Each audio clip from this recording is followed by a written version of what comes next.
ప్రభువునందు ప్రియమైన వారులారా, ఈ రోజు మన మూఢనమ్మకాలు వర్సెస్ బైబిల్ సిరీస్లో 2వ రోజుకు స్వాగతం. ఈ రోజు మనం చాలామంది జీవితాలను శాసిస్తున్న ఒక పెద్ద అంశం గురించి మాట్లాడుకుందాం. అదే జ్యోతిష్యం, జాతకాలు మరియు నక్షత్రాల భయం. మనం ఏదైనా ముఖ్యమైన పని చేసే ముందు, పెళ్లి సంబంధాలు చూసేటప్పుడు లేదా పిల్లలు పుట్టినప్పుడు వెంటనే జాతకాలు చూస్తాం. నక్షత్రాలు బాలేవు, గ్రహాల స్థితి అనుకూలంగా లేదు అని భయపడతాం. విచారకరమైన విషయానికి ఏమిటంటే, మన క్రైస్తవులు కూడా వీటిని నమ్ముతున్నారు. అసలు నక్షత్రాలు, గ్రహాలు మన జీవితాలను నియంత్రిస్తాయా? బైబిల్ దీని గురించి ఏం చెబుతోంది? ఈ రోజు వాక్యం ద్వారా తెలుసుకుందాం. పాయింట్ 1. నక్షత్రాలను పూజించడం, నమ్మడం అన్యజనుల ఆచారము.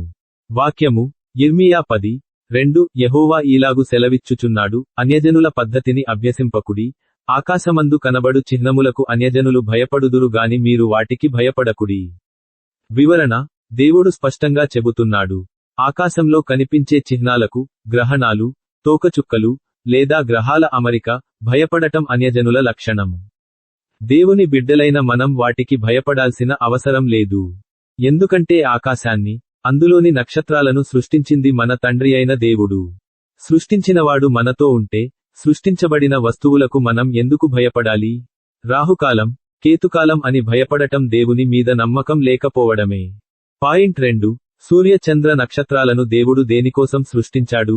వాక్యము ఆదికాండము 1:14-15 పగలును రాత్రిని వేరుపరచునట్లు ఆకాశ విశాలమందు జ్యోతులు కలుగుగాకనియు, అవి సూచనలను, కాలములను, దినములను, సంవత్సరములను సూచించుటకై ఉండుగాకనియు దేవుడు సెలవిచ్చెను. వివరణ: దేవుడు నక్షత్రాలను మరియు గ్రహాలను ఎందుకు సృష్టించాడో బైబిల్ మొదటి అధ్యాయంలోనే ఉంది.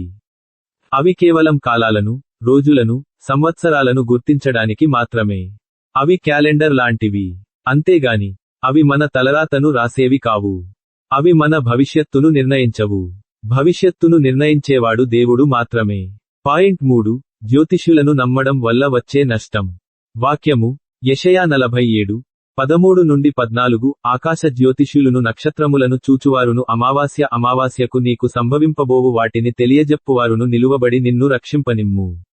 వారు గడ్డిపరకలవలె ఉన్నారు, అగ్ని వారిని కాల్చివేయును, వారు తమ ప్రాణములను జ్వాలల శక్తి నుండి తప్పించుకొనలేరు.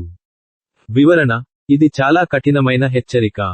జాతకాలు చెప్పేవారు, నక్షత్రాలను చూసి భవిష్యత్తు అంచనా వేసేవారు తమను తామే రక్షించుకోలేరు.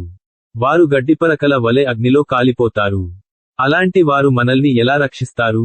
వారు చెప్పే అబద్ధాలను నమ్మి, దేవుని ఆశీర్వాదాన్ని కోల్పోకండి. దేవుడు మనకు స్పష్టమైన వాక్యాన్ని ఇచ్చాడు. భవిష్యత్తు గురించి తెలుసుకోవాలంటే వాక్యాన్ని చదవాలి గాని, జాతకాలు కాదు. పాయింట్ 4. దేవుడు మనకు ఇచ్చే రక్షణ. వాక్యము కీర్తనలు 121:6 పగలు ఎండ దెబ్బయైనను నీకు తగులదు, రాత్రి వెన్నెల దెబ్బయైనను నీకు తగులదు. వివరణ: సూర్య చంద్రులు, గ్రహాలు నీకు హాని చేయకుండా దేవుడు నిన్ను కాపాడుతాడు. నీవు దేవుని శరణు వేడితే, ఏ గ్రహ స్థితి కూడా నిన్ను ఏమీ చేయలేదు. సూర్య నమస్కారాలు లేదా గ్రహ శాంతులు చేయాల్సిన అవసరం లేదు. యేసుక్రీస్తు నామంలో ప్రార్థన చేస్తే చాలు, సమస్త గ్రహాల కంటే శక్తిమంతుడైన దేవుడు నిన్ను ఆశీర్వదిస్తాడు.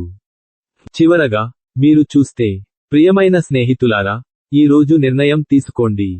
సృష్టికర్తయైన దేవుని నమ్ముతారా, లేక ఆయన సృష్టించిన గ్రహాలను, నక్షత్రాలను నమ్ముతారా?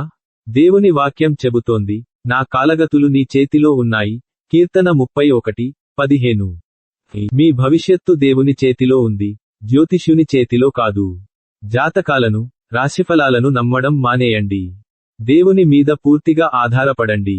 రేపటి క్లాస్లో మనం మంత్రతంత్రాలు మరియు దిష్టి గురించి మాట్లాడుకుందాం. తప్పకుండా చూడండి. దేవుడు మిమ్మల్ని దీవించునుగాక. ఆమెన్. ప్రార్థన. పరిశుద్ధుడైన తండ్రి, ఈ రోజు మీ వాక్యం ద్వారా మాతో మాట్లాడినందుకు వందనాలు. ప్రభువా, సూర్య చంద్ర నక్షత్రాలను సృష్టించిన సృష్టికర్తవు నీవేనని మేము నమ్ముతున్నాము. తండ్రి, తెలియక ఇప్పటి వరకు మేము నక్షత్రాలను చూసి, జాతకాలను చూసి భయపడి ఉంటే మమ్మల్ని క్షమించండి. గ్రహాల స్థితిని బట్టి, రాశిఫలాలను బట్టి మా భవిష్యత్తు ఉంటుందని నమ్మి చేసిన తప్పులను మన్నించండి. నా కాలగతులు నీ చేతిలో ఉన్నాయి అని మీ వాక్యం చెబుతోంది. మా జీవితం, మా భవిష్యత్తు, మా కుటుంబం అంతా నీ హస్తాలకు అప్పగిస్తున్నాము. ఏ అపవాది తంత్రం గాని, ఏ గ్రహాల ప్రభావం గాని మా మీద పని చేయదు అని ప్రకటిస్తున్నాము. మాకు లోకసంబంధమైన భయం తీసివేసి, నీ మీద నమ్మకాన్ని పెంచండి. ఈ వీడియో చూస్తున్న ప్రతి బిడ్డను మీరు దీవించండి. వారి హృదయాల్లో ఉన్న భయాన్ని తీసివేసి, నీ సత్యముతో వారిని స్వతంత్రులుగా చేయండి. మా ప్రార్థన అంగీకరించమని యేసుక్రీస్తు అతి పరిశుద్ధ నామములో అడుగుచున్నాము తండ్రి. ఆమేన్. ప్రభువునందు